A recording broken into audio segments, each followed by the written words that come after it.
Action India TV news, आपकी आवाज हमारी पहचान। पांढरकवडा पंचायत समितीत बोगस घरकुल वाटप प्रकरण, तक्रारीनंतरही चौकशीचा अभाव।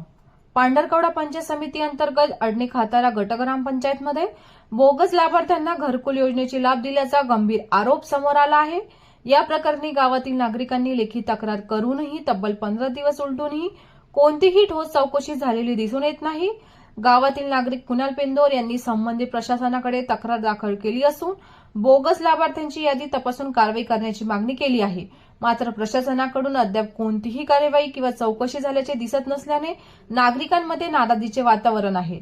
या प्रकरणात प्रश्न उपस्थित होत आहे की तक्रार देऊनही चौकशी का होत नाही? संबंधित अधिकाऱ्याकडून दुर्लक्ष होत आहे का? बोगस लाभार्थ्यांना कोणाचे पाठबळ आहे? स्थानिक नागरिकांनी या प्रकरणाची सखोल चौकशी करून दोषींवर कडक कारवाई करण्याची मागणी केली आहे। अन्यथा आंदोलनाचा इशाराही देण्यात येत आहे। मुख्य संपादक विनोद मावरेसह सहसंपादक कुणाल पेंदोर।